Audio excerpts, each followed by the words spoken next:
considered by many to be a top of the pile top laner, the rest of the roles are not considered to be the best in Europe either. So let's see how H2k perform in this particular matchup. I'm definitely interested in seeing what they decide to finish the bans up. We actually talked about, they're on the analyst desk talking about the Sejuani maybe being a counter to the Nidalee, but that won't really be a problem this time as Nidalee's taken off the board. Gnar banned away as well as the coaches talk it out with the teams on what's next. I'm interested to see what Diamond Prox runs in the jungle, and also if he's going to continue to stick with that skirmishes. Deficio pointed it out yesterday, and I want to remind everybody, Diamond has gone skirmisher Saber on every single jungler that is run, and no other European jungler is doing it as frequently. Jankos has pulled it out from time to time. We've seen, a few flirts with it, but really Diamond is fully committed to that upgrade. And from talking to some of the junglers, the power that it gives you in the late game against AD carries, having that damage reduction so you can keep bullying them, keep zoning them is obviously great. Gambit have not been able to make it to that point in so many of their games because they're simply giving up too much in the early game. So let's see if they can have a stronger laning phase against H2k. They're definitely going to have to change it up. H2k, again, we mentioned that they're on sort of an upturn here.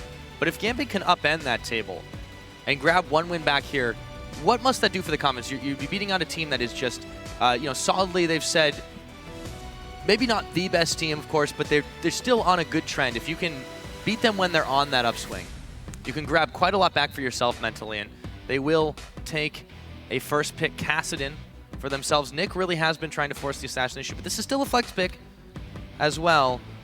We have not seen Kabashard play that one just yet, but it's still a possibility. It is. We've seen Nick playing it. Week 1, Nick continuing to stick with those assassins. Kassadin, Fizz, LeBlanc, Ari. He's got one game on Lulu. It's not working for Nick. The playstyle is really not in his favor. We've not seen him fall back to something more passive, more utility-based in a while, barring that one game on Lulu, and even that was not particularly inspiring. So we need to see how this first pick Kassadin works, because they've given up some priority picks for H2k. Admittedly, he did have a pretty solid score yesterday against the Wolves. 11, 5, and 5 on the Ahri. Probably one of his best considering where his KDA was before, but, yeah, but this is still, they weren't able to pick up the win. I mean, it's still a rough situation. Despite his KDA being good, that was Copenhagen Wolves being sloppy, and Nick missed so many charms yesterday. He really did not land as many skill shots as he needed to. If you're playing a champion like Ahri, that is the most important skill shot in your entire kit. He needs to be able to connect with those. So it's going to be Ryu playing Ahri this time round, another mid laner that has also had a few on and off games. Ryu, however, has been finding a bit more of his feet. He played Lulu about a week ago and actually stepped up, found some kills on his Zed. He's looking better, but Ryu as well is also suffering from the problem that his team and his other lanes are oftentimes giving up some kills and some advantages early, so he's not able to carry quite as effectively. Yeah, also the Annie pickup there for Voidal. And this would be interesting. Now they're going to wait a minute for that one. The TMO hover comes in. But for Gambit, Diamond's also gotten a hold of, again, the Rek'Sai. Didn't work out particularly well for him. And the Graves, I think for Pinoy, is probably fairly predictable in this situation, but haven't found a win on it yet, of course. No, he hasn't. But, you go back to week 1, Crepo was talking about how if anybody blows somebody up at long range with their ultimate, it's called doing a Pinoy. Pinoy was able to 1v1 double lift at IEM Cologne multiple times, but he's not shown that level of prowess here on this stage in Berlin. So Gambit have put together a very aggressive set of champions. They want to go in with Rek'Sai and Kassadin. You're going to have that AoE burst from Graves, and I want to see how they're going to round out the rest of their team comp. But once again, they're going for a very aggressive, in-your-face, high-damage composition thus far. On the side of H2k, I feel like this is still a fairly snowball potential. H2k, see if they can maybe be the ones getting aggressive on Gambit to start this one off. The silliness will continue. Hjarnan had a pretty solid game on Corki yesterday. Was unkilled, 3-0-6. Definitely a lot of credit to the hard engage they were making happen there. H2k have got a pretty standard comp here. A lot of sort of meta picks with the exception of that Lee Sin. Maybe Jarvan would have been a higher priority if you wanted to run it. But you've got pick potential, you've got wave clear, you've got poke, you've got hard engage. H2k have got a little bit of everything, and I think they might want to go tank in the top lane, but we need to see what Oda1 there decides. He knows he's going to be up against this Irelia. On the side of Gambit, I think with the Irelia for Cabochard, they've also got fairly standard champions. They've got a nice gradual power spike. As Graves and Irelia are going to hit these powerful moments, it's going to counterbalance the weakness of Kassadin. As the game progresses, Kassadin is going to start to pick up that power again. So I quite like what Gambit have put together, but they just need to make sure they play sort of standard and don't fall behind in the early game. I completely agree here, and it's going to be on H2k to try and throw Gambit off in that laning phase in the early game, but if they can hold on this time, well, the games have gone a little bit painfully long sometimes, but it's going to be a good thing for them in this situation. So with that, H2k looking to decide what they want to finally send to the top lane. We did see Kennen before, and it looks like it's been opted for with Oda1 here. So this is the only sort of non-traditional one. As opposed to going for the control mage like a Lissandra or damage like Rumble, gonna go for a control Kennen. I actually think this is quite smart because Rek'Sai, Irelia, and Kassadin all want to jump into you, and we saw how effectively SK made use of Kennen's slicing Maelstrom. Nobody wanted to engage into that ultimate. Nobody wanted to jump into that zone, and that's going to buy Corki, Ari, Annie time to reposition, time to move around. Oda1 as well is one of the stronger top laners in the scene at the moment, and as long as he doesn't get jumped on by Cabochard's Irelia, I think he can use the range to harass, assuming they go 1v1, but we might see some lane swap shenanigans from either of these teams. Yeah, Kennen does seem to be a way to avoid not just being able to not just being poked down so much in the lane, but also to get involved really quickly into those fights and be very slippery. Gambit did have some trouble in that game yesterday against the Copenhagen Wolves, mostly just because of Youngbuck being able to slide out of danger and being able to get into it a lot easier than we've seen that team do. Yeah, it's actually a good point. You know, Gambit weren't able to beat the Kennen yesterday. Didn't really have an answer to it. Youngbuck could have been a little more aggressive with his positioning, with his ultimate, but we'll see how it works out. You can see the team comps on your screen in a minute. Hit us up on Twitter at LOL Esports. Hashtag GMB win or hashtag H2k win. See who you think's going to win it. Well said there, yep. The crowd is riled up for this game, that's for sure. Gambit, H2k. Gambit looking for their first win of the season. H2k looking to pad that record. And here we are, onto the Rift. So a lot of aggression again from both of these sides. My eyes are going to be on Edward's Thresh. Once dubbed the Thresh Prince of the EU LCS, but it is a long time since Edward has been able to perform at that level. Going on 2 years now. And yes, Edward is still doing okay, but he used to be game-changing. He used to be able to carry games, you know, the original carry support out of Europe. And let's see how he's going to perform on sort of his signature champion. Interesting, he'll be up against Voidal too, another former Gambit support in this situation. So, yeah, I'm really curious to see how he's able to step up in this one, because even in the Gambit squad of last year, Edward was just never really considered the problem. He was the one who was making a lot of the plays, and there just wasn't as much follow potential. There's still glimmers of brilliance on this squad, despite their record. If they can pull it out here, this could be the start of their comeback. It's really difficult to do when you're that many games down and with a shorter number of games in a season. Stacked against Gambit, but could this be the start? We're about to find out, Pyra. But I really like the fact you actually highlight Edward against Voidal. You know, you're talking Gambit support, and, you know, Voidal, he did well. He performed decently. Gambit were looking for alternatives. They played with Darker, they played with Voidal, while Edward is in the promised land of NA. And he returned to Europe amidst fanfare, but has not lived up to the same legacy. This is a team, Gambit are bordering on being a team that has not been good for a longer period of time than a team that they have been good. You know, when Gambit went in 2013, it was Gambit and Fnatic in the spring and summer split finals, went all the way. They were second in both of them. They went to Worlds, put on a good showing at Worlds, even without Edward there. And unfortunately, 2014, it's just been a slow decline to the point that Gambit is now 0-5 in the spring split this year. You're right, and it's just because of how legendary the reputation was, it's kind of hard to get past that one, but Edward is going to try to change that here. He runs right into Lulex and forces him out of his own jungle to start this one off. Yeah, this is actually not the first time Edward has done this either. Week 1, I believe, he was invading on both of their games to harass and annoy his opponents, either duo lane or jungler. And he's able to bully Lulex around. The control that is offered is going to allow Diamond to steal that blue buff. And that's going to give Lulex the immediate option to counter. Because of the lane swap, which H2k initiated, it's going to mean that Lulex can still secure this blue buff relatively safely. I don't know if Cabochard wants to pick this fight because it is against 2 members. Lulex is a little bit low on this one. They're going to see him. There we go. Slide it away. VODS is actually going to get that, and that helps H2k out quite a bit. Yes and no. It depends what they do with it. VODS with blue buff, if he's against a champion, yes, can spam spells, but Lulex's jungle clear is going to be significantly slowed. But Odoamne's in trouble. Yes, he is. Diamond is there, flashing for the knockup. Odoamne, can he get away? No, he cannot. And Diamond gets first blood. That's 4 members of Gambit in the bottom side, and they're fast pushing this tower. Yeah, Odoamne should not have been there. 3.5-minute gank. Yes, while it is unconventional, he knew that the blue buff was under contest. Edward had moved into there, and unfortunately for Odoamne, he sticks around. Gambit get first blood, they get first tower.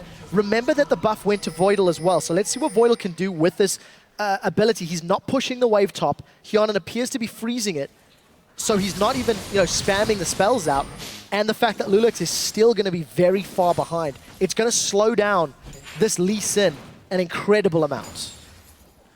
Yeah, I know it's a pretty strong point there now that I think about it. The fact that his energy regen's not going to be nearly what it would be with that buff has hampered his ability to make the clears fast enough. And on a jungler that you really need to get rolling quickly with to be effective, lest you get left in the dust, that is a lot of trouble. But let's see if they can make something with it here. VODS with that buff is going to have all the mana. The interesting thing about that gank as well, Gambit get the 3.5-minute first blood on H2k, and if memory serves, H2k themselves did a 4-man dive at 4 minutes last week. The picks and bans went their way, the lane swap allowed Odoamne and Lulex to move through the jungle, sort of holding hands, and then secure first blood themselves. It got reversed on them. They weren't anticipating it. Odoamne in particular maybe overestimating the mobility of Kennen. And Gambit are 1,000 gold in the lead before 5 minutes. I want to see how they continue to play.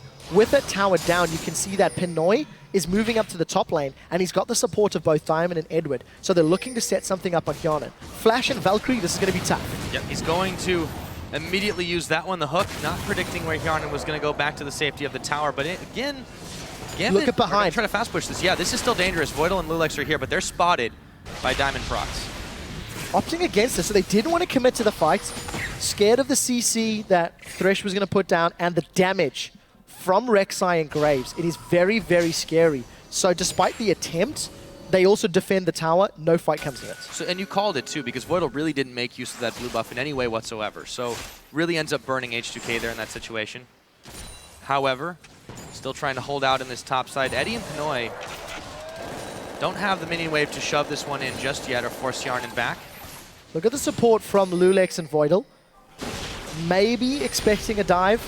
So that's either just pressure from Lulex.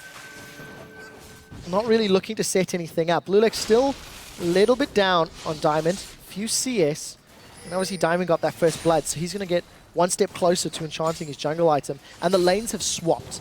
I quite like the tunnel coverage that Diamond Prox is putting into place. I want to see how long those tunnels on the bottom half of the map last. Because if Diamond's able to get to level 6, there's the potential to dive on Odoamne again. Pinoy and Edward, however, they're at risk of getting caught out. Level 4, there's Pinoy. He's going to face check. Dangerously, yep, right into it, and they're going to try to grab him. The Lantern will finally be taken. Pinoy gets a chance, eats an Ignite as well, but he will make it out alive. So Lulex spends a lot of time in that top lane. Does not manage to secure first blood. Edward with a good Lantern saves his teammates. And as I was talking about those tunnels that Diamond had set up in the blue area of H2k, you can see Odoamne has actually backed off and killed them. They're no longer on the mini-map. So, sort of smart play. And this is what we sort of touched on and alluded to. As long as Cabochard cannot get onto Odoamne, he's going to have the ability to harass and stay safe. But the moment Aurelia jumps on him, that is a very scary, scary moment for the little electric hamster. As mobile as he's able to be, it's very, very hard to avoid being killed by an Aurelia once you're in her sight. So Diamond is actually going to go ahead and start the H2k Gromp, waiting for something a little juicier to cross his path, but Odoamne still playing very back, very safe. Yeah, and something you've got to, keep in mind. Because of that blue play and because of the fact that Lulex has been invaded upon and pushed back, his power is significantly lower than where it would be. He's a level down, just pings as we catch his sight, but he's not been able to gank. Despite the fact H2k initiated the lane swap, they are the ones that have come off worse for wear. They lost first blood, they lost first tower, they're losing jungle camps. And this all stemmed from the fact that Edward invaded Lulex and then Diamond dove Odoamne. H2k need to regain control by getting some deep vision and punishing Gambit's aggressive plays. Instead, they're looking to steal a blue buff themselves. Remember, they got the timing on Gambit's blue earlier, and there's no one around to respond to take it. I think that Diamond should take H2k's blue relatively uncontested, and it's just a numbers thing. H2k have got control of the top half of the map. Diamond and Gambit have got control of the bottom half. Typically what we see in those lane swap situations, it looks like that will be exactly as you say. Looks like Nick going to be able to pick that one up in there. It goes over to him. Meanwhile, they have still continued to force Odoamne back, but he's keeping a CS lead over this Aurelia. Can farm fairly safely, but every time we have looked at Odoamne, he's on the defensive. And when we jump to this top lane, Pinoy losing out on CS. Remember, Hyanan had extra farming time. He was in the lane alone, which has allowed him to build up this small CS advantage. And Lulex again, he's jumping in to fight, but Pinoy and Edward responding well. Edward's positioning is so good in this laning phase. Anytime there's any threat at all, Eddie's backed off thanks to those Moby boots he's picked up and is just placing himself in a safe way to keep Pinoy in a less dangerous position. Yeah, so far it's worked out quite well for them. Very, very quiet start apart from the explosive action in the opening moments. So Gambit perfectly happy to let this one go for a little while. At what point do Gambit start the Dragon? They've got vision on the bottom half of the map. They've had the numbers advantage for a little while. They've got Rek'Sai who, with some support, can start Dragon from level 4. And they're actually just going to jump onto it now. So very little ability to contest. Cabo Shard at level 7 and Phage is going to have a lot of damage to play with. And this is just going to be completely safe. There's no one around to contest. Easily picked up for Gambit. Despite the fact it gives no gold, Gambit continue to show a preference for securing those dragons. Yeah. Grab that one with relative ease. A lot of damage on that Rek'Sai. And also worth noting, you talked about it a little bit in the opening stages in the champion selection. Diamond has finally moved away from the Skirmisher Saber. Goes ahead. We've already, he's already upgraded at this point, so it's old news, but all the same. He has gotten himself pretty quick early gank here. Now as Odoamne checks onto Cabochard, some backup from Lulex. Diamond is there to try and interrupt. Can they turn it around? There is the Lee Sin kick. Lulex, Cabochard so very low, and he's gonna get picked off. Diamond now is gonna fall. Odoamne getting that one, a pair of kills for the H2k jungler in top lane. Gambit simply overcommitted to the fight. Odoamne gave so much damage to Cabochard that by time Diamond was in play, the kick, the flash aggressively from Cabochard ended up putting him again in range of Cabochard. So Lulex with a decent kickback. All of a sudden, the work that Gambit had put in the early game to keep Lee Sin down, to keep the pressure on him, has been undone. Lulex has got a kill, an assist, and he's been able to help Odoamne get a kill. He's not going to stop the jumping on Ryu. Nope, Diamond was trying, but he couldn't quite close the distance. Nick actually eats a charm, very low, burning away. But he should be able to live through that one as Ignite finishes its cycle. Diamond not quite able to catch Ryu. Good attempt though, and Ryu with a strong play. Death Sentence, will it connect? Yes, it will. Eddie is going to go right on in. Pinoy doesn't quite have the spell rotation damage, does he? Whoa! The collateral damage connects at the very end of it all, and Ignite does not finish the job. I really like that Edward was trying to interrupt the Valkyrie with his flames, saving it. If it had hit, the damage alone would have secured that kill. Unfortunate for Gambit, but a good attempt. They're keeping Hyanan down despite his CS advantage, and this should allow Gambit to get some more damage on the tower. Lulex is in play to defend, Voidal's coming up to help out, but look at Diamond setting up for either some pressure or even just to respond. Actually, no real commitment onto the objective from Pinoy and Edward. They're happy to get some lane control and bully Hyanan away. It does seem this Gambit squad, they look for picks, they look for setups that give them edges here, and they've overcommitted once or twice, but they haven't gone too far together as a team. They're playing smarter, I would say, than what we saw in the first couple of weeks. Yeah, I agree with that. And it might be due to the fact that it's H2k, and H2k have not been as dominant as some of the teams that Gambit have had to, you know, face off against. You know, Gambit have played Unicorns of Love, Roccat, SK, and Fnatic. Not exactly an easy schedule. So it's not an easy opening to the spring split. H2k themselves, yes, they've also had tough games against Fnatic and SK, but H2k have battled the Wolves, MYM, and Giants, so it's been a slightly easier start, hence the score difference. Let's see if SK can take advantage of that. Cabochard is in trouble now. Yep, it is a 2v1. Cabochard, his health bar starting to evaporate as they spend. Dragon's Rage kick on him, and Odoamne picks up a second kill. Start rolling ahead. Yeah, Cabochard's actually maxing his E, going for that Equilibrium Strike, looking for the burst damage and the stun, just to keep Kennen in place a little bit longer and try force him away, but Odoamne is doing well. He's still maintaining his CS lead. When his Slicing Maelstrom is up, he's had the support of Lulex. That's the second time they've been able to kill him with the aid of the jungler. And now H2k are the ones that are actually applying pressure onto the Gambit turrets. Yeah, I've actually been very impressed with Lulex's ability to rove around the map, to match the relative mobility of Diamond Prox, considering how rough his early start was. Now Pinoy gonna check on Hjarn and throws down the smoke screen, but Voidal is there. Is going to back away as Eddie was not in the range for backup. Yeah, we need to actually see how this game plays out. And depending on if Gambit can pull this one out the bag, I'd really like to hear from Diamond Prox as to why the swap? Why now is he playing without the skirmishes? It could just be the fact that Rek'Sai can get more auto attacks down if you can slow your opponent, of course. But that same theory could be applied to other champions that he's played. Well, he didn't do it yesterday either. So Yeah. maybe it's just finally he's thinking, you know, maybe it's not quite worth it. It's definitely worth checking into, but so far it's worked a little bit better for them. However, he's not been able to find anything recently. Now Pinoy been a little dangerously here, as Eddie was still not quite in range. Now he moves up. Hjarn's going to be a little careful to not eat a death sentence, because if he does get caught by any CC from Edward, the burst from Pinoy's buckshot and collateral damage and his current AD ratios will blow him up, especially if he doesn't get that heal down quickly enough. So Pinoy doing a good job closing up that lead that Hjarn has built. But gold is still even. H2k are punishing Cabochard in the bottom lane, and Gambit are just farming away patiently and safely in the top lane. Doing whatever they can to keep this game going. Now it's 48 seconds on the Dragon. Last time Gambit were able to take it with just 2 members uncontested, but there's a little bit more wariness on this H2k squad. They are backing away as Diamond moves up to the top brush. Only Voidal here. Lulex on his way, but they can muscle this one in. The hook is going to go wide to the right, however. Yeah, this is just a numbers advantage for Gambit, so fairly easily secured tower. Somebody needs to double check with Ryu if he got the note we're playing on 5.2. Got the ingredients of DFG, but we'll see what he can build.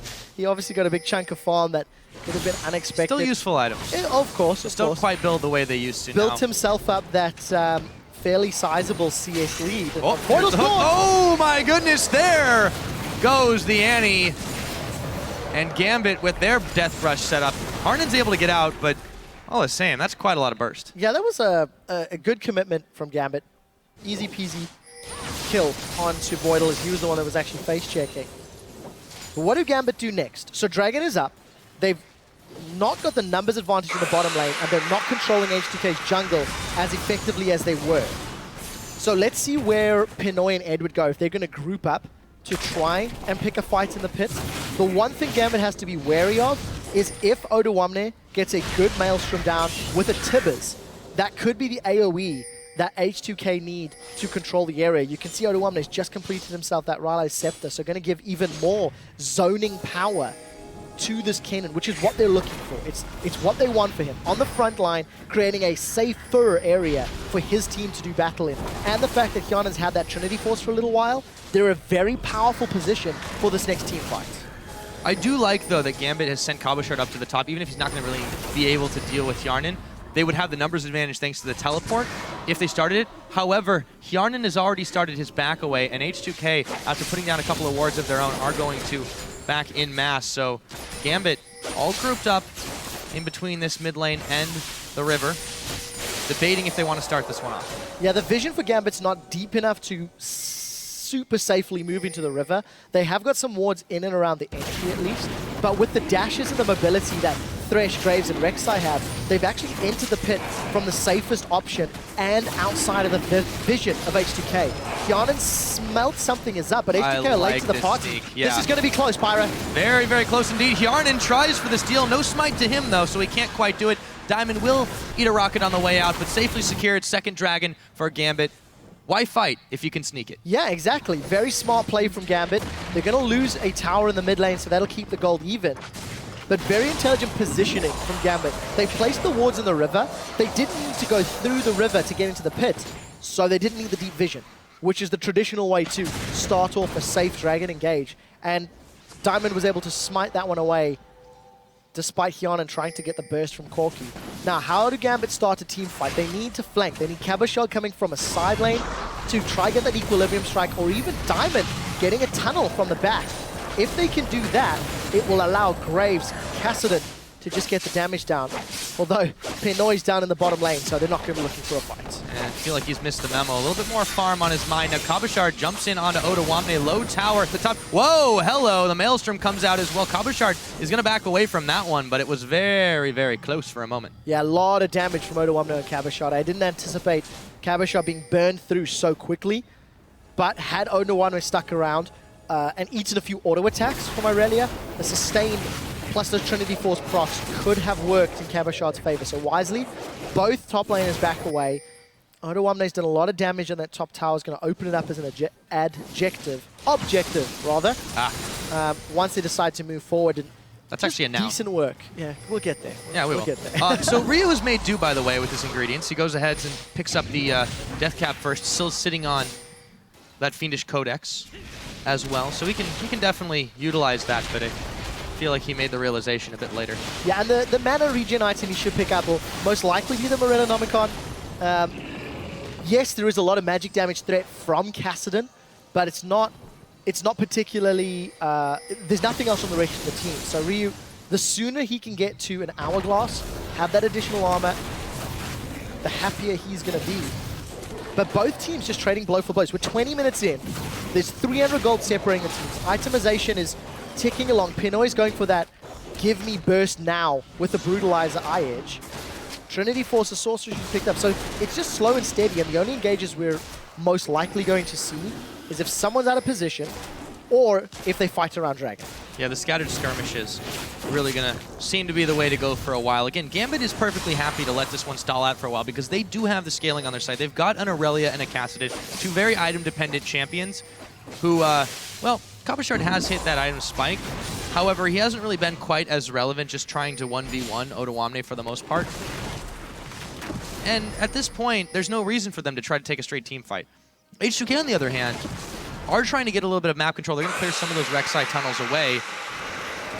And Diamond will go to the top side where there still are a few. I personally like how H2k have come out of the laning phase. Gambit obviously got some kills. They punished H2k for starting the lane swap, and Gambit took an early lead. But what H2k have done is applied pressure on the map. Odoamne has handled Cabochard's Aurelia, I would say, fairly well. Yes, they're even on CS, but Odoamne has come out with some kills. He's very close to getting his Hourglass completed. And once that's done, H2k have got the big ingredient that they're looking for in their team fights. And what H2k have been successful at is replying to the towers that Gambit have put on the map. You've also noticed the deep vision. You mentioned it a second ago. Pink wards, or wards rather, going into the red side jungle of Gambit. H2k slowly getting control, and then they can start using their Cannon, Ahri, Lee Sin to find the picks and the targets. And they do seem to be dictating the pressure game here, because even though Gambit has been throwing a few waves at their towers, there really hasn't been a response. Now, Odoamne, Lightning Rush was down, so he's going to pop away for a moment, but Gambit can't quite catch the rodent. Yeah, but look at the minimap. Voidal's coming in from the river as well as Lee Sin. As I was talking about that, though, it's actually Ryu getting damage down. Ooh. So they've backed away from the engaged top, but it looked like Lulix and Voidal wanted to find a fight. Yeah, still very close call, and Pinoy ends up spending his collateral damage just to move Ryu out of the tower range. So H2k, again, still looking for a push wherever they can. Gambit just trying to clear the minions away and get farmed up. Yeah, this is a much better start to the game for Gambit than we've seen in the past. Odo1 and Hyun, and they want Nick. Yep, he's going, however, to Rift walk it out. It's a little bit hard to catch Kassadin. Yeah, flash burned, so trading a Maelstrom for a flash, I think that's fair. Odo1 will get his ultimate back many minutes ahead of Nick's flash, but it's always going to be hard. Look for Ryu on the sideline. He wants to hit Edward or Pinoy with a charm. He's going to, yes, Pinoy, before he can even react. Charmed and taken down. Now H2k on the chase, looking for Eddie right now. They don't quite have the damage as he burns his flash to get out of harm's way, but they've taken out the big damage threat on Gambit. Odo1 was wishing he had his ultimate available for that fight. It didn't work on Kassadin, but H2k find the pick. Ryu's on the board with an assist. Kill credit went elsewhere, and now H2k looking for an objective. Dragon's not up. They've got minions pushing middle, but instead I think they're going to spend the gold they've earned and set themselves up, get some vision in play, and then look to challenge for Drake. Hyun and Lulux may even be able to shred through before Gambit can reply. You can see pings from Gambit that they know it's spawning soon. Wisely, H2k aren't going to stick around with just a couple. It looks like they will focus on trying to make sure they know where Gambit is and where they aren't. Harnan pushing back. Middle waves as Diamond goes as close as he can to that Drake, which is now just spawned up. But H2k already moving in the direction. They're going to beat Gambit here. And actually, as you see, the fan vote there, Gambit's still favored by those fans. Yeah, just by a small margin. They started off really well, so that could be why. We'll touch on Diamond's tunnels in a moment. H2k have got the Dragon low. Gambit going to try challenge. Yep, not going to be able to. Diamond pops in, pops right back on out, but H2k secured their first Dragon of the game. 24.5 minutes in, and they're looking to shove down the middle lane. Pyra, yesterday, Gambit went real late against Copenhagen Wolves. Not by choice, though. 4 dragons apiece before the game eventually ended.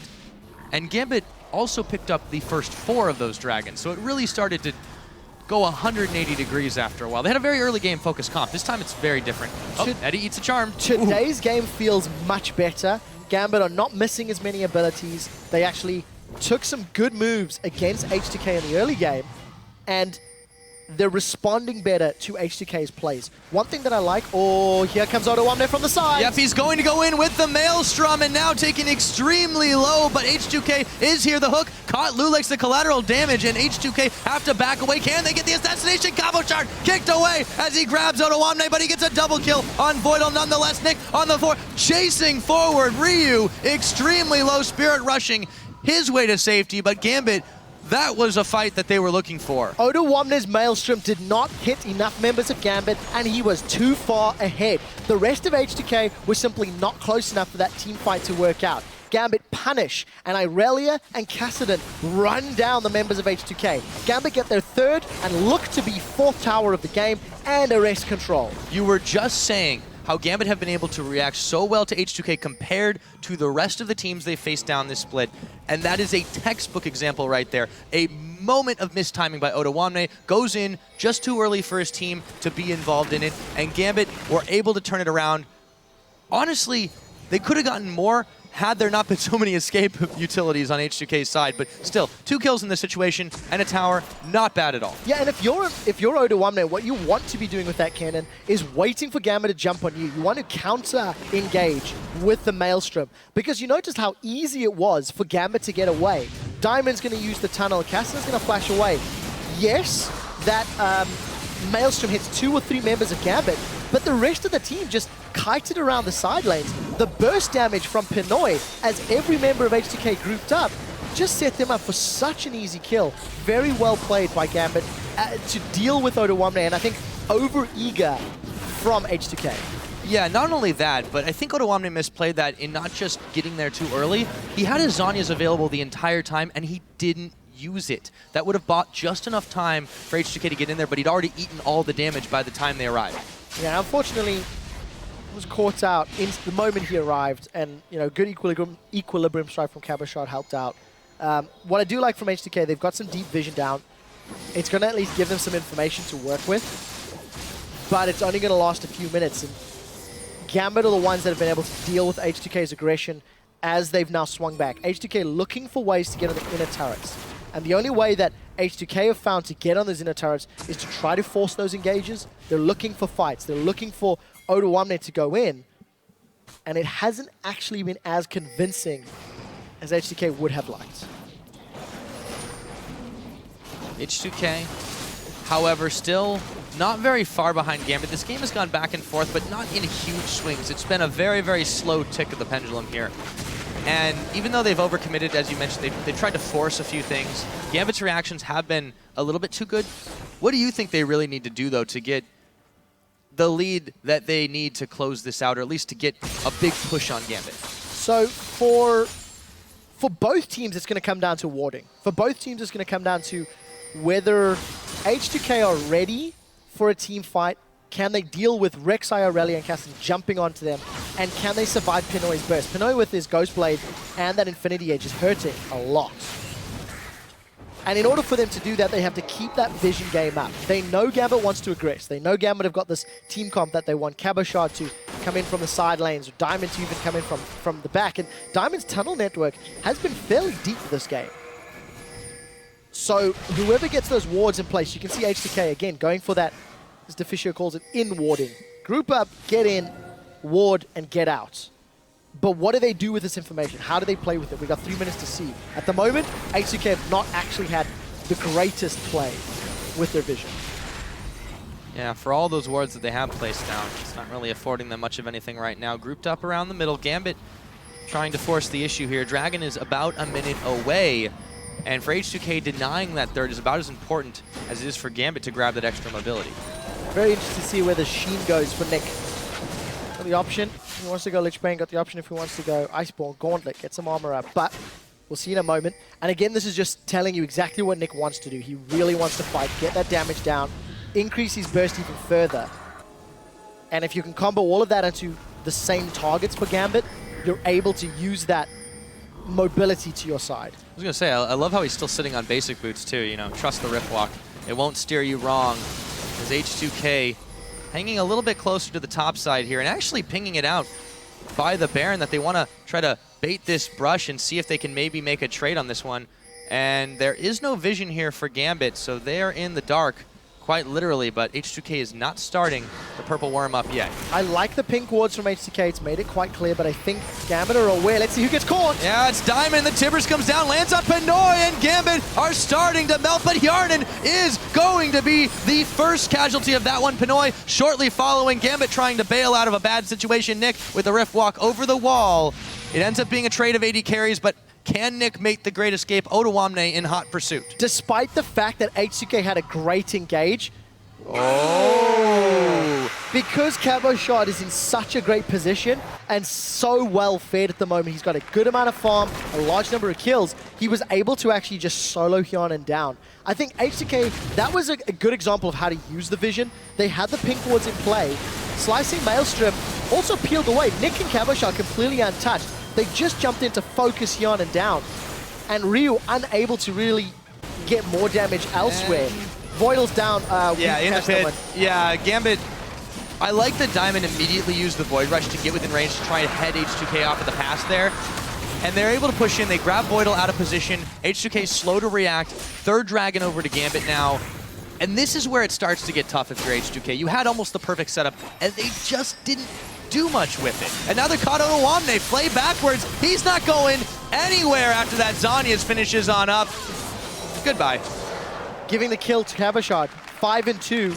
Just all too easy. It's really interesting. That Baron fight, you know, Pinoy and Hjarnan may have or should have looked for slightly different positioning. You know that Castan's going to jump in. I think for Hjarnan a bit more difficult. He was stuck in the middle of his team, but Pinoy may have had the option to hang back just a moment in case of the dive. H2k very aggressive. They pull off the bait. They've stalled the game out a little more. But Gambit with their third Dragon and now pressure on the bottom and the top lane, it is Gambit that are actually in control of the map. And they've got themselves a bit of a lead built up too. If they get this more tower gold, they will even push that further. So top second tier is taken away by Pinoy, uncontested. The rest of Gambit around the bottom side. Lulex trying to get a push back, but he does eat a bit of damage for his trouble. You know, this is a one of the better performances that we've seen from Gambit in all of their games. And one of the things that I think is helping them in that regard is their comp is relatively simple to play. It is just all in. You've got point and click stuns and skills and cabo shot, point and click for Nick. There's not a lot of skill shots or problems. And the reason that that is also true is the fact that Gambit have been underperforming. They simply needed to play better as individuals and as a team. And this is a team comp that is helping them do that. Absolutely agree with you on that one. And I think that they're putting the kills where they needed to be. In the beginning, it seemed like they weren't really caring too much who got what, but now they've started to springboard off Cabochard rolling forward. He had a bit of a rough time with the lane swapperoo and, of course, dealing with Odoamne, but now he's just kind of gotten out of control. And it's going to be hard to stop a snowballing Aurelia. Not to mention there's the threat of Nick. Yes, he's 0-0-3, but this is an item-dependent champion.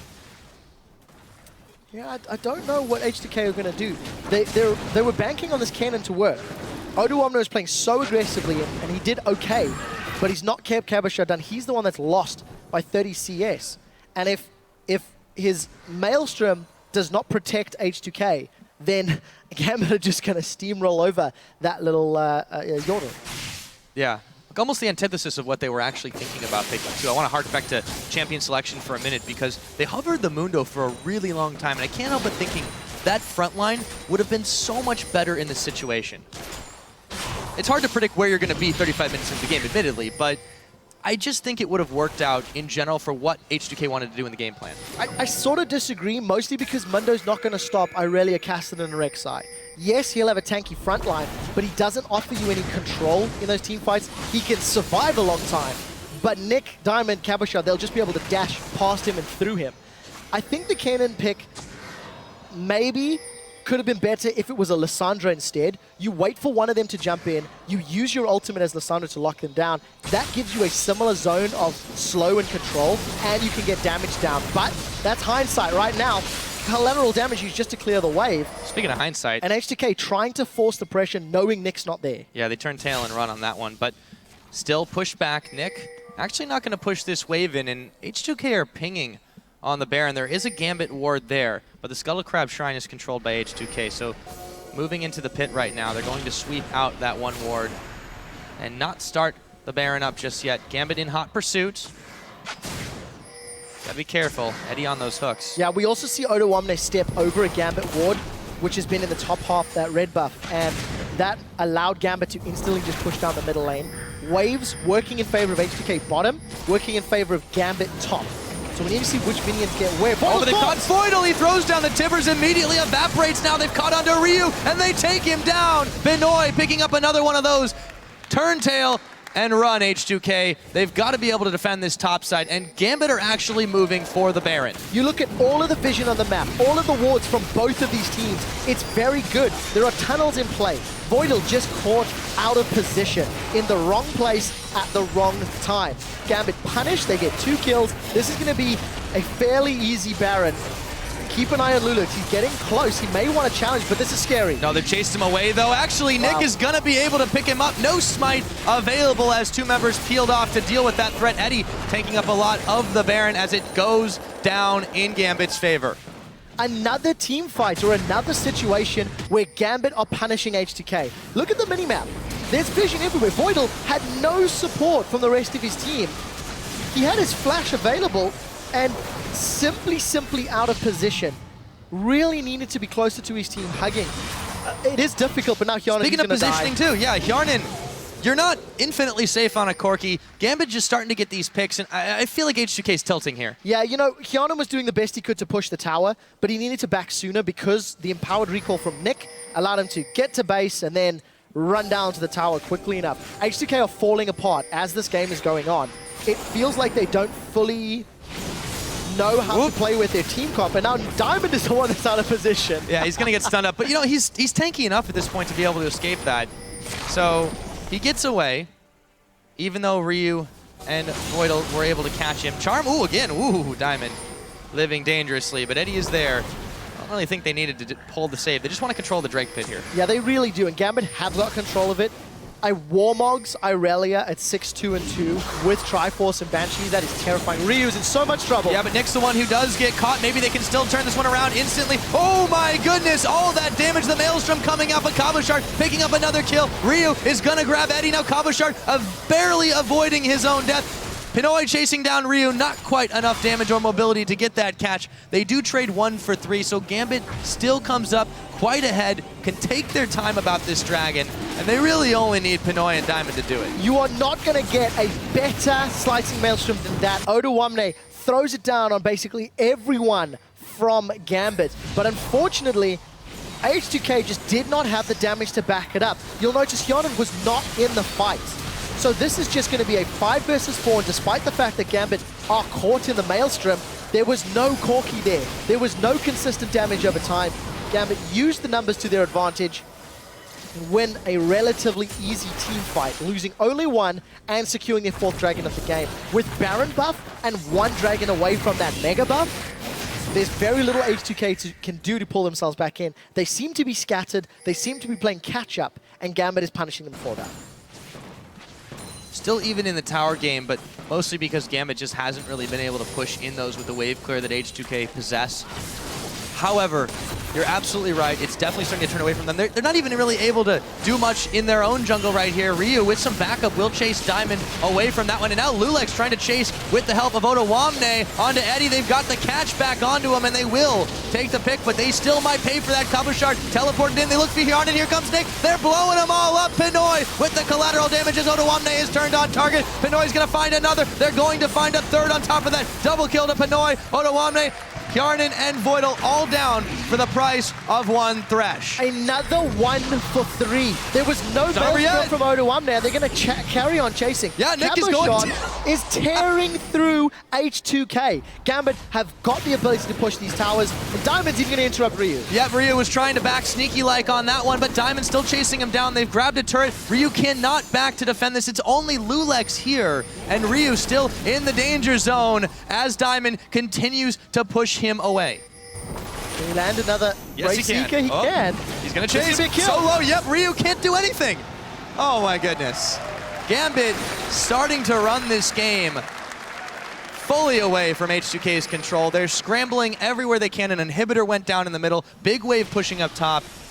Death timers are starting to get long here, Quickshot. This middle of the pack jungler, according to Lulex, Diamond is showing up. 4-1 and 11. He's making the right calls. He's had the ability to do well because Cabochard has got rolling. Gambit have had a tough schedule. Of their 5 losses, 4 of them are against top-of-the-table teams. They had a sloppy game against Copenhagen Wolves yesterday, and now they are showing what they had the ability to do. H2k were on the upward swing, and that has been steadily halted by Gambit's aggressive plays. And we said it before the game that this win, if it goes through this way for Gambit, will just mean so much to them grabbing it back against the team that was on the up and up. Right now, it's definitely not looking that way, looking at the score. Gambit, if they can close this one out, it'll be so huge for them. It really, really will. And it was basically do or die time. You know, if you go 0-6, 33% of your games are lost. Mathematically, the chances of coming back and getting out of that relegation spot, look, they're not much better with a 1-5 record. But it's still better than 0-6. Exactly. It is a step in the right direction. It is a big confidence boost. And there's still a lot to learn from this game. Gambit are punishing H2k's mistakes. They've gained advantages from punishing H2k's decisions because of H2k's engages and positioning. But Gambit need to now find a way to close the game. They've got super minions in the middle, they've got no more inner turrets to work with, and it's just down to Inhibitor. Nick may want Ryu. He's gonna wait on that. No, last second, there we go. Ryu was able to react quite quickly, does have to spend his Spirit Rush, however. Well, Nick wants to chase with his Rift Wall. He's got the capability to do it, not quite enough as he runs into those minions. Ryu really landed a great charm. I mean, he hit Nick point blank there, but well played. A lot of damage traded back and forth. Gets the Summoner Ignite. Well, cost Ignite as well, so equal trade. But, you know, Nick, this is one of his sort of marquee performances, standing at 2-0-9. Got a lot of damage, a lot of farm, despite falling behind Ryu in lane, didn't give up kills, and he's doing very well for the time being. Yeah, absolutely. And he's not the only threat on the team by a long shot, but just about everybody on Gambit have individually and as a team stepped up. Diamond weaves his way over the wall, but the rest of H2k is there. They won't be able to get a pick in that situation, and they are going to back away. A minute and a half on Dragon. If they get that 5th one, they'll start to really roll forward in power. Yeah, they will. And what's worked for Gambit very well is Cabochard's teleport timing. It's not something we've actually spoken about a whole lot, but that previous fight that got them their 4th Dragon, Edward went down. Edward was, taken out by H2k. Cabochard TP'd in the back of the team and committed to a fight knowing that Eddie wasn't there, knowing the box wasn't in place. But because he's so fed and so powerful, they still won the team fight. So we need to see if Cabochard can get another quick teleport. Diamond, yeah, he's going to the Maelstrom, is on in the middle. However, they caught Ryu, throws down his Hourglass, immediately still looking for more. Lulex chunked out. Diamond, nearly the same. They get the hook on. They're gonna catch Woodle. Not quite enough damage to double kill. Going over to Yarnin's way as he goes forward, looking for more. Can't quite catch it. Pinoy moves around. He gets a double kill of his own. However, the kick connects. Here comes the Lee Sin. Lulex trying to blow him up. Diamond still distracting. Finally shut down by Oda-Wamne. This fight has been absolutely crazy as Cabochard picks up one as well. A 3-for-3. How bloody was that? Pinoy goes full Pinoy. Finally finding some of the form that he had at IEM He's Cologne. not done. He wants to chase down H2k. Now, what happened there was Oda-Wamne got a good ultimate. He managed to get damage down into Gambit. The carries of H2k were kept alive. Super minions and OP. Yarnin was able to get the DPS down. Unfortunately, H2k did not take out Pinoy. So what ends up happening again, Oda-Wamne in the middle of the fight. Eddie's caught. Pinoy doesn't want to step into the Maelstrom. Look at his positioning, relying on that collateral damage off on the side lane. I do want to note Dragon is being secured by Pinoy, but the great play was how Pinoy just finishes up, jumps in, focuses Yarnin, and then deals with what it was effectively 2 threats just because of all of the damage he's got built up. Great fight for Gambit, but even scarier for H2k. Dragon number 5 has been secured.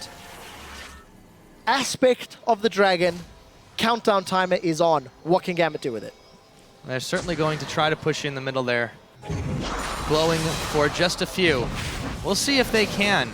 They've got an open inhibitor in the middle, but that is where H2k's members have been grouping up here. It's going to be so hard to fight, though, against this 5 Dragon buff team when they've only got one of their own. Baron's live, and that looks like what Gambit is interested in for the time being. However, it's not going to be unsighted. Yeah, Pinoy saved that previous team fight, but what we've seen from both of these teams is that whoever engages the fight has tended to come off worse for wear. H2k in the early game trying to fight Gambit and losing. Now Gambit... Oh, the hook! Oh, that's a Banshee's Veil. Now manages to get it popped at least, so advantage Gambit.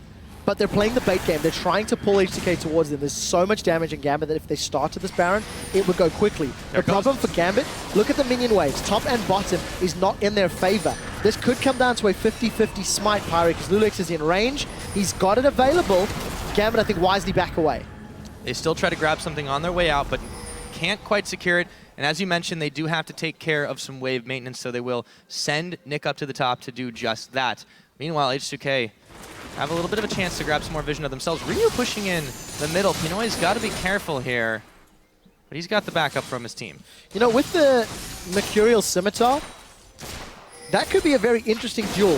If Pinoy could dodge or avoid the charm, I think he's got enough damage to outlast what Ryu could put down. So wisely anyway, both sides back away. Baron play gets thwarted. The minion waves are too powerful. Gambit have to deal with that bottom minion wave. There's so many there. And it should be Cabochard that should deal with it with that TP. But he's making no indication to move, and Edward swing and a miss, swing and a miss, swing and a miss. He's trying. You just need one hook to land. And now they're trying to zone this one out. Okay, here we go. Nick, they've turned the fight. There's the Maelstrom, but they are starting to blow targets up. Nick is a little low himself. Cabochard getting kicked so tanky on this one, however. Lulex trying to run away into the red buff. And here we go. Ryu is going to pick up Eddie, but it's a consolation prize as they've already lost 3 members. Cabochard coming in, still really low in this one, but it's going to be a tag team. Diamond coming back, a double kill for Ryu. Can he turn the fight around? They just might have it, a triple kill. Ryu still hanging alive, not quite burned down as Yarnin picks up Diamond. In the end, it actually goes H2k's way, but there's still some time on this one as Yarnin extremely low. Can Pinoy pick him off? Yes. It's a 4 for 4. Keep in mind, H2k traded 4 for 4 against a team with aspect of the dragon, against a 5-buff Gambit squad. H2k were able to peel away despite the fact that they got jumped on. Gambit did not stick together. Gambit did not keep themselves together. So the initiation started after Nick got a very, very, very good force pulse down. But the problem for Gambit follows when they start to split up. You've got Ryu and Hyanin just hammering away onto Pinoy and Cabochard in the back. And as Gambit start to split up, they lose one after the other, because again, there's no grouping. Ryu's waiting for cooldowns. Diamond pops in, can't hit somebody when they're in Hourglass. H2k did a good job of staying alive despite the fact they got caught. And again, it's against a team with 5 dragons. Yeah, really, really sloppy there. Pinoy's still able to clean up a little bit. I feel like he probably could have grabbed Ryu, but he trusted the Ignite to finish, didn't quite do the job. And now that aspect of the dragon is gone, and you know, quick shot, Gambit yesterday had a very long, drawn-out game that ended in a very painful loss for them. They maybe have a better comp for this later stage. However, they've had closing problems in the past, and it looks like Gambit want to fight here. They certainly try to find some poke. So we're approaching 50 minutes. Gambit, despite having a 10k gold lead, just lost a big team fight, but unless they blow somebody out, Pinoy wants to go.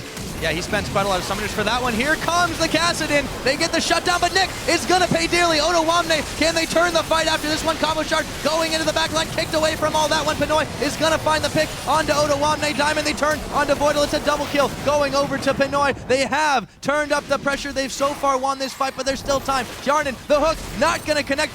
Straight through the base gate comes Pinoy. Lulex zoned a little bit farther out as Diamond finally will back away from that one. They should be able to grab an inhibitor there, though, and that is what they need. 1 for 3. If H2k do not get rid of Pinoy, they do not win the team fights. Yes, they blew Nick up very effectively and they got him off the table, but it is not enough. It is Pinoy that is 11, 2, and 10 at a 6-item build.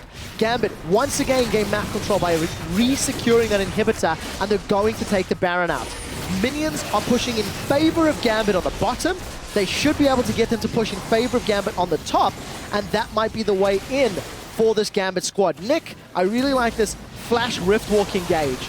Getting the force pulse down, Otawamne does the best that he can to lock up Pinoy, but the moment Pinoy's in trouble, Summoner Heal is out, Crucible is down, and he uses that Mercurial Scimitar just to get out of the damage from Cannon. Also, Cabochard able to just escape at the last moment, too. Really nice tag teaming from Gambit. This time they focused the targets a lot better.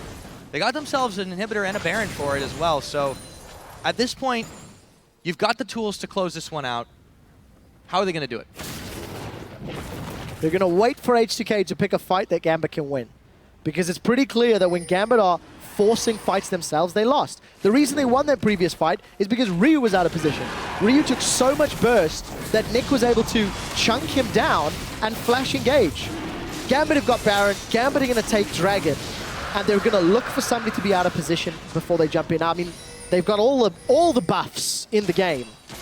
And can't get much better than that. No, you really can't. But they're still 51 minutes in. They're still scrapping. You know, they're still trading back and forth because Gambit simply are not finding the engages that work for their team comp. Yeah, they have been flanked a couple of times. Cabochard's going to get caught by the charm, but with these super minions and those hooks from Eddie just going to catch Lulex and burn his Banshee's Veil. They actually had to back away, though. That was great from Pinoy. He put so much damage onto Hyanin that he's forced to back away. The empowered minions bashing away at this inhibitor turret, and Pinoy's going to take it. H2k forced to defend because once again, Pinoy has a very confident play. Yep, they're going to try to find it. Diamond is the one in the front. However, Otawamne is also frontlining for his team as he throws down the Zanya's Hourglass. Not quite enough follow-up, and Lulex gets the kickback. Not even the damage they needed. They've lost Voidal, they've lost Otawamne. It's a double kill for Pinoy. Looking for more. How much can he go? That looks like a triple kill. Cabochard comes up with another. Ryu is going to evaporate, just barely staying alive for a second, but they'll pad that score anyways. There comes the ace. There should be the game, and Gambit Gaming have finally gotten on the board. 1 and 5 to start the split. That is going to be a massive confidence boost. You could see Pinoy and Edward jumping for joy as the Nexus explodes. Hugs all around. And, you know, it was an exciting game to watch, and it was one that Gambit actually was in control of for most of the match. But they're not out of it yet. They're Still a tough climb ahead, It is you're right. a very difficult climb. But for now, celebrations, they've managed to get themselves a win here in the LCS Spring Split of 2015. Shaking those hands with the H2k players, who did put up a pretty good fight, but this late game composition, the picks, the focus where they needed to be, Gambit finally were able to pull this one out. And the faithful of Gambit Gaming cheer them on to a well-deserved victory, albeit another long one.